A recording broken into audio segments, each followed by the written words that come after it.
Hello friends, कैसे हो आप सब। उम्मीद करता हूँ आप सब ठीक होंगे। दोस्तों, आज का हमारा टॉपिक है मास मूवमेंट। ठीक है, सबसे पहले देखते हैं कि मास मूवमेंट होता क्या है। स्थलमंडल की ऊपरी परत पर गुरुत्वाकर्षण बल के कारण चीज़ों तथा चट्टानी मलबों का नीचे की ओर आना ही मास मूवमेंट कहलाता है। मास मूवमेंट को मास वेस्टिंग भी कहते हैं और इसे डाउनस्लोप मूवमेंट भी कहते हैं। ठीक है, गति के आधार पर मास मूवमेंट को मुख्य रूप से दो प्रकार में बांटा जाता है और मास मूवमेंट को कई अलग अलग प्रकारों में बांटा जाता है, परंतु गति के आधार पर हम मास मूवमेंट को दो रूपों में बांटते हैं। पहला है स्लो मूवमेंट और दूसरा है रैपिड मूवमेंट। ठीक है, स्लो मूवमेंट में हम देखते हैं सॉइल क्रीप, रॉक क्रीप, स्क्रिएटेलस और सॉइल फ्लक्शन।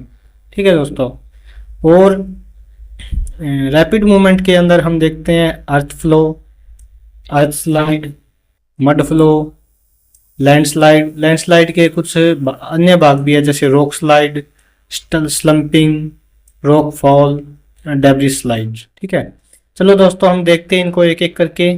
सबसे पहले बात करते हैं हम स्लो मूवमेंट की। मंद संचलन वो होता है जिसमें भूमि की ऊपरी परत को हटाकर नई परत आती है और यह प्रक्रिया इतनी धीमी होती है कि इसका आम जीवन में या हम दैनिक जीवन में इसका हमें पता भी नहीं चलता। ठीक है, सबसे पहले देखते हैं हम सॉइल क्रीप। सॉइल क्रीप क्या होता है? जब मिट्टी वर्षा के कारण या किसी और कारण से ढलान से नीचे की ओर ढीली होकर प्रवाह करने लगती है, उसे हम मृदा विस्फण या सॉइल क्रीप कहते हैं।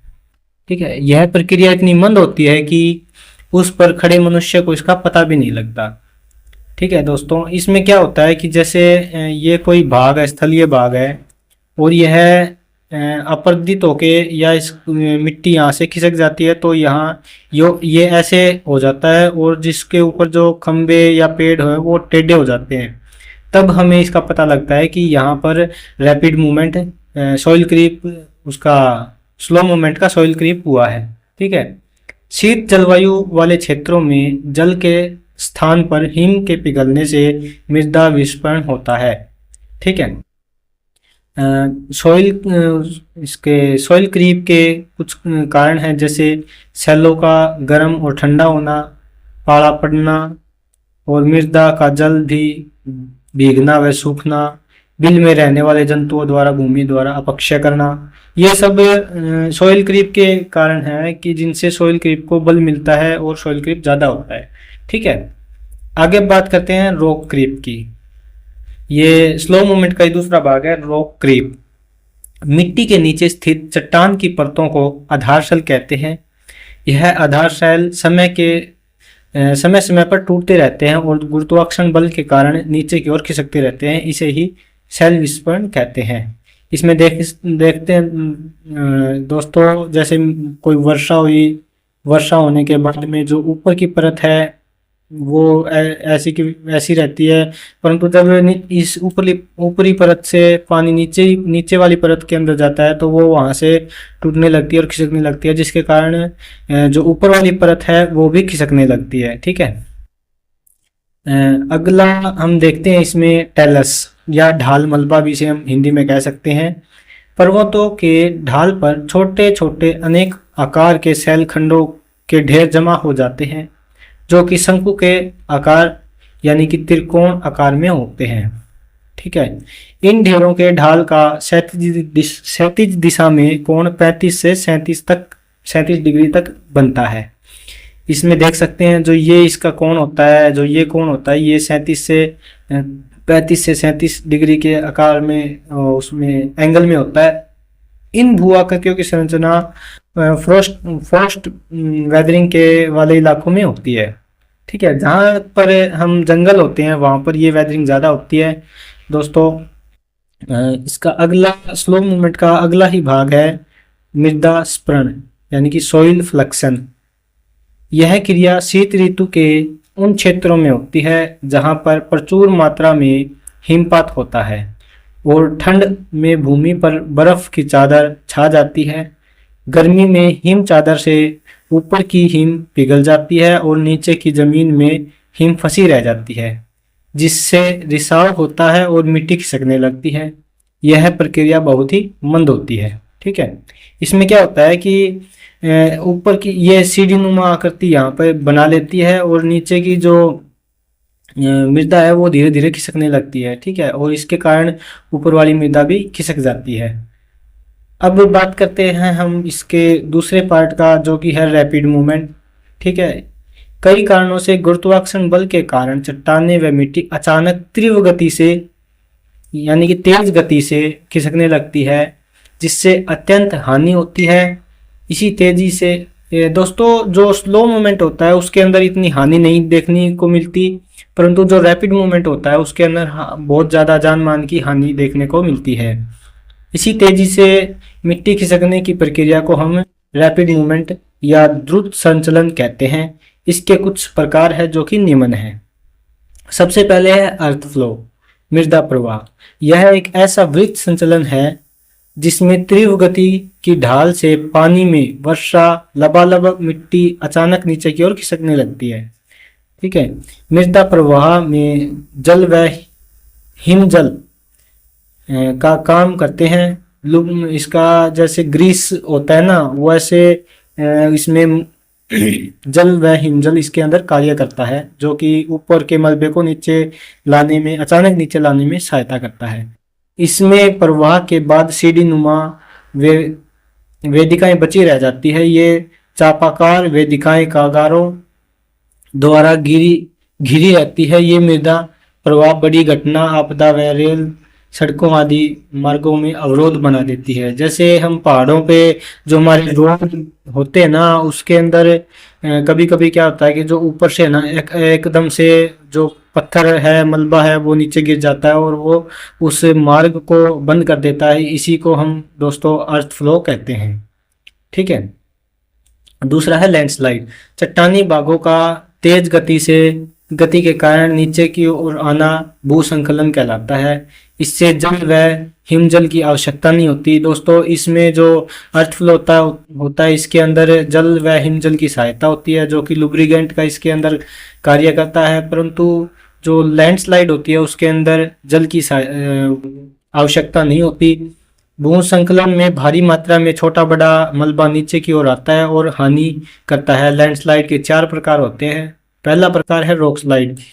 इसके अंदर क्या होता है कि यह लैंडस्लाइड का एक मुख्य प्रकार है, जिसमें ऊपरी चट्टान के बड़े व छोटे पत्थर नीचे की ओर लुढ़क कर आते हैं और हानि करते हैं।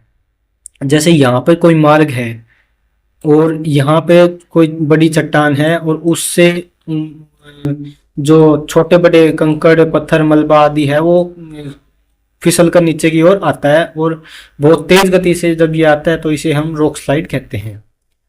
अगला इसका भाग है स्लंपिंग या अवसर्पण। अवसर्पण में चट्टानों का बहाव ढाल के सहारे रुक रुक कर आता है और कम दूरी तक होता है। स्लंपिंग वाले ढाल पर छोटी बड़ी सीढ़ी नुमा वेदिकाएं आकृति बन जाती है। जैसे दोस्तों ये जब ये स्लंपिंग होता है तब ऐसे आकृति बनती है, यानी कि ऊपर से जैसे कोई पत्थर पहाड़ मलबा आदि ऊपर से आता है, पहले इस स्थान को भरता है और इसको भरने के बाद फिर और मलबा आता है, फिर वो और मलबा इस स्थान को भरता है और फिर वो और मलबा आके इस स्थान को भरता है और नीचे आके अवसाद है वो जमा हो जाते हैं और इसमें क्या होता है वो सीढ़ी नुमा आकृति बन जाती है। ठीक है, अगला इसका भाग है प्रकार है रॉकफॉल।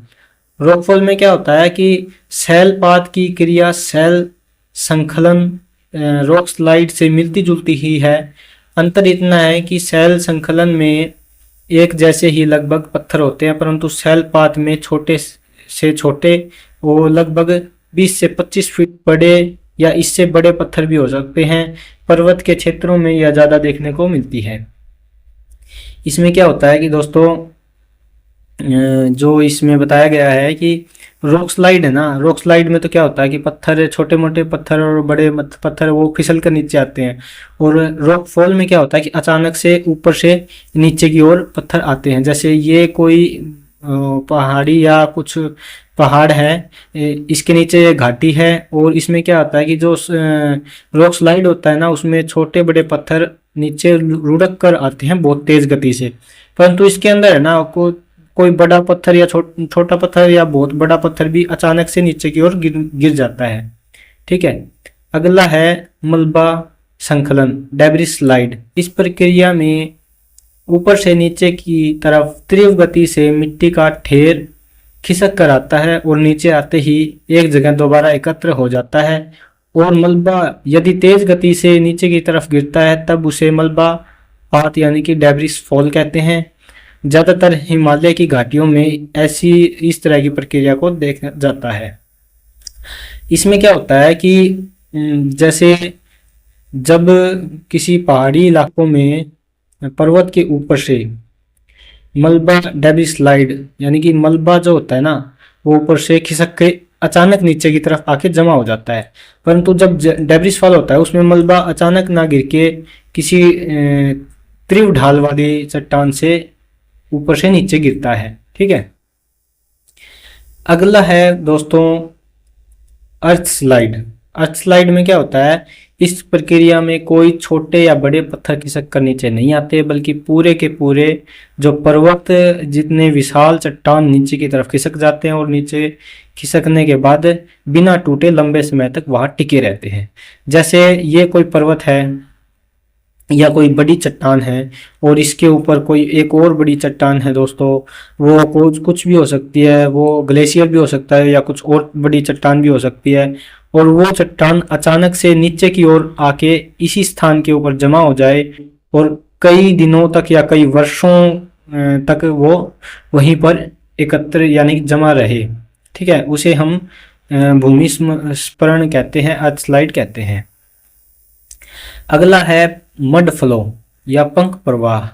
जिन स्थानों पर अधिक वर्षा होती है वहां पर पानी मिट्टी में मिलकर ढलान की तरफ वो मिट्टी चलने लगती है। यह एक नदी में आने वाले शुरुआती पानी के भांति लगता है। ज्वालामुखी फटने के बाद जब वर्षा होती है तब उसकी राख व धूलकण गीले होकर पंख का रूप ले लेते हैं और ढलान की तरफ चलने लगते हैं। और जब यह चलते हैं तब पानी की भांति लगते हैं।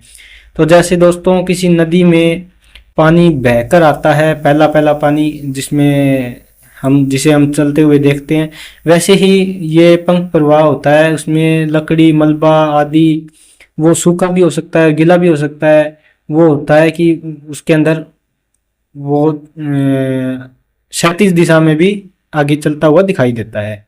ठीक है, तो ये थे दोस्तों मास मूवमेंट के प्रकार, मास मूवमेंट क्या होता है। तो उम्मीद करता हूँ आप सभी को वीडियो अच्छी लगी होगी। और दोस्तों शुरुआती दौर है, कुछ गलतियां होना संभाविक है, कृपया करके कुछ जो गलतियां हैं वो बताइए और कुछ बड़ी गलतियां हैं वो भी बताइए आप मुझे, क्योंकि आप जब तक नहीं बताएंगे तब तक मुझे पता नहीं चलेगा।